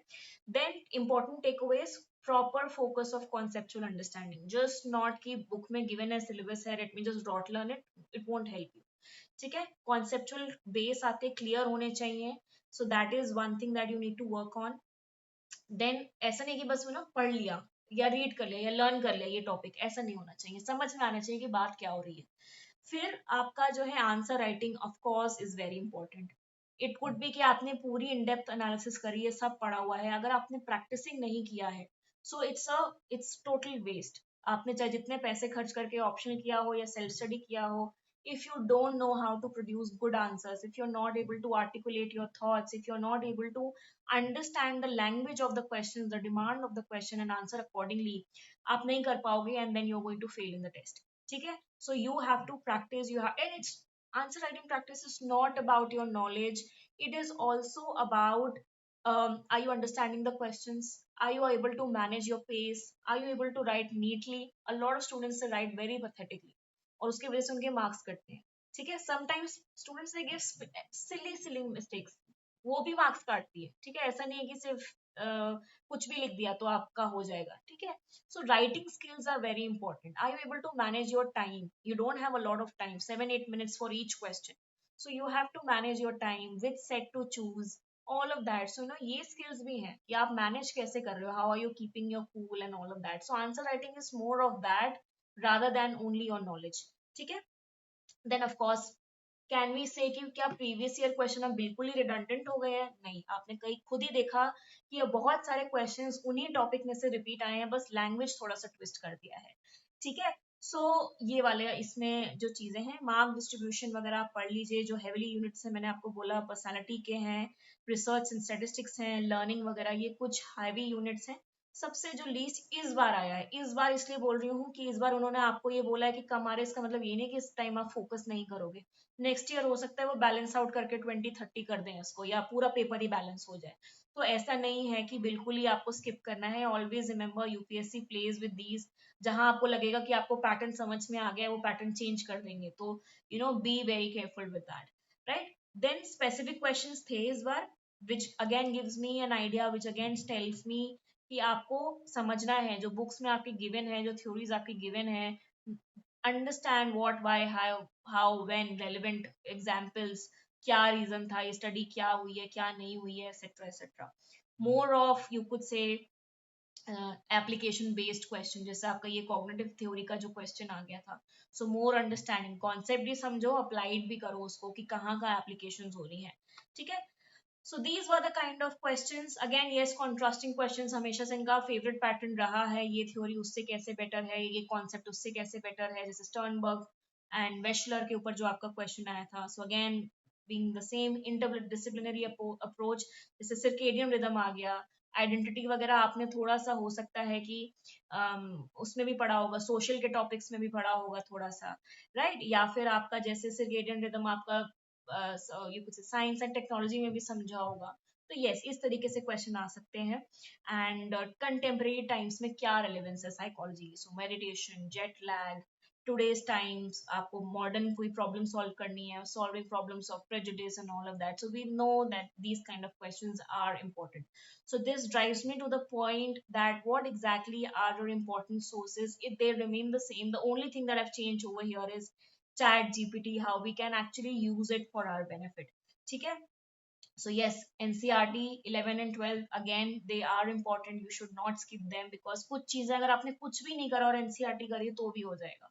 ठीक है, फिर आपका सिसरेली and wide, I would say कि जो जितनी नई एडिशन है, मतलब कि थर्ड एडिशन से बाद वाली एडिशन ही फॉलो करना, वेदर इट्स फिफ्थ सिक्स, ठीक है, वो ज्यादा रेलिवेंट है, बेटर है। आई थिंक ये Indian edition non Indian edition का कोई वो नहीं है, अगर आप इंटरनेशनल ऑथर भी फॉलो कर रहे हो कोई प्रॉब्लम नहीं है, सब एडिशन इंडियन सब एडिशन लेने की ऐसी कोई वो नहीं है। ठीक है, any which way you have to understand the application of it in Indian context. So अगर आपको लगता है कि यस उससे थोड़ा आपका हेल्प हो जाएगा, बट अदरवाइज कोई आप चीज मिस आउट नहीं करोगे। ठीक है, most of your questions were coming from a general psychology book. I would also personally, अगर आपने स्टार्ट कर, अब तो आपने कर लिया है, कोई आपका मिस आउट नहीं होगा, बट अगर आपको ऐसे लग रहा है कि पैसन एंड स्मिथ, तो वो भी एक अच्छी बुक है। दोनों का ही मैंने साइड बाय साइड एनालिसिस किया है, both of them are equally very very good. ठीक है, value addition, like I told you, newspapers में कुछ रेलेवेंट आ रहा है, make sure that you read that. ChatGPT में too, you could say, get topics like, or to get content on things like relevant example of application of psychology in today's time। ठीक है, या फिर organisation में क्या क्या relevant हो रहा है, या फिर जैसे सोसाइटल प्रॉब्लम्स हम कैसे चेंज कर सकते हैं, या फिर what is the current theories और what are the current acts और बिल्स या फिर government policies in community psychology in education sector, India में करंटली क्या इस पे चल रहा है। तो instead of searching here and there, एक जगह आपको पूरी लिस्ट चैट जीपीटी दे देती है कि नेशनल एजुकेशन पॉलिसी में क्या हो रहा है, या फिर कौन सी ऐसी स्कीम्स हैं जिससे आप आप यूज कर सकते हो चेंज करने में, रीहैब में इंडिया क्या कर रहा है इस समय, या फिर यूथ में क्या क्या प्रॉब्लम है उसको हम कैसे एड्रेस कर सकते हैं, या गवर्नमेंट क्या प्रेजेंटली कर रही है इसको एड्रेस करने के लिए। सो इसके लिए मैं आपसे बोल रही हूँ कि प्लीज इसका इस्तेमाल करिए। ठीक है, क्या इसका इस्तेमाल इसलिए करना चाहिए कि आपने क्वेश्चन दे दिया और उन्होंने आंसर दे दिया आपको? नहीं, वो इन the end of the day आपका स्टाइल होना चाहिए। You should polish your answer writing skill, you can never copy somebody style, you cannot mock, you cannot mug up, and you cannot simply just imbibe कि क्या लिखा गया था and all of that. इसीलिए मैं हमेशा बोलती हूँ कि टॉपर्स कॉपी वगैरह लेके रखने का कोई फायदा नहीं है। आप बस देख सकते हो कि क्या टेम्पलेट आंसर है, बट क्या आपको उस समय एग्जामिनर के, जब आप एग्जाम दे रहे होगे इतने प्रेशर में, क्या याद आएगा कि उसने कैसे लिखा था कैसे नहीं लिखा था? नहीं, right. So you have to polish your own style. सबका अपना एक पर्सनालिटी टाइप होता है, सबकी एक अपनी राइटिंग स्टाइल होती है, अपना वे ऑफ आंसरिंग होता है. You it can never be a right and wrong way of answering the question. ठीक है, मेरे पास इतने सारे बच्चे हैं जो आंसर राइटिंग प्रोग्राम में इनरोल्ड हैं. आप लोग भी अब अपना आंसर राइटिंग स्टार्ट करोगे, सबका अपना यूनिक स्टाइल होता है. I can give you a template answer, that is good, just to understand आप इसमें क्या क्या इंक्लूड कर सकते हो. But how are you going to write? How are you going to articulate your thoughts? How are you going to present your answers and the concept that you're writing? That's your style. So that is also not possible from ChatGPT. ChatGPT is only for value addition. ठीक है, तो आप ये मत करिए कि मैं सबका ChatGPT से बोल बोल के कंटेंट बना लेती हूँ और मैं वो नोट्स के लिए मे बी, नोट्स में वैल्यू एडिशन के लिए maybe, but is it going to teach you how to think and write? No, that is your skill purely. And yes, definitely previous year paper analysis, very very important. You cannot you could say avoid that, because again majority matlab 90% of the question has come from previous year only. So that again gives us give me a whole picture कि यार कहाँ कहाँ से आ सकता है, क्या है क्या नहीं है, क्या important relevant topics हैं, क्या मुझे miss out नहीं करना चाहिए, and so and so forth, right? So this is about your paper one analysis. I hope I was able to help you out. If you have any questions, you can please ask me right away. I hope I was able to give you a glimpse कि आप जो कर रहे हो, आप please डरो मत, आपकी प्रिपरेशन बिल्कुल ऑन पॉइंट जा रही है. बट यस, थोड़ा सा और सीरियसली करो, सीरियसली इन द सेंस कि समझो कि एक्चुअली में साइकोलॉजी क्या बोल रहा है. Just for the sake of completing the optional, that should not be your, and that is true for any paper. ठीक है, कैन वी नॉट से दिस फॉर जीएस 1 2 3 4? वहां पे भी तो इस टाइप के चेंजेस आए हुए हैं, तो क्या आपका रिसोर्सेज चेंज हो जाएगा? नहीं, अभी भी लक्ष्मीकांत ही है ना, अभी भी आपके इकोनॉमिक्स के लिए मिश्रापुरी या जो भी आप बुक यूज कर रहे हो, आप वो कर रहे हो. तो ऐसा नहीं है, आपका बस समझना जरूरी है. This is what UPSC is testing you on. ठीक है, so that's about it. If you have any other question, please let me know. Paper 2 also I will be doing very very soon, and I will be uploading the analysis for that as well. ठीक है, I will be sharing you this PDF, both of them, so that you can take it for your reference. And any doubts, anything that you would like to ask? All right, no questions. So I'll see you all tomorrow. एक मुझे आपको छोटा सा PPT देना, PPT कह रही हूँ, short note देना है, वो मैं आपको दे दूंगी क्लास के बाद. That is like some left over topics from your paper two का फर्स्ट यूनिट जो है, कुछ एक दो टॉपिक्स हैं जो उस वाले नोट्स में नहीं थे, वो मैं आपको दे दूंगी. From tomorrow we are going to start with your disorders chapter. I think that is one of the most, जिसे आप कह सकते हो फेवरेट, एक तरीके से आपका टॉपिक है जो सब बच्चों को बहुत पसंद है. डिसऑर्डर्स कैसे होते हैं, किस टाइप के डिसऑर्डर्स होते हैं, etcetera etcetera. So we are going to do disorders tomorrow, and take care all of you. Bye bye.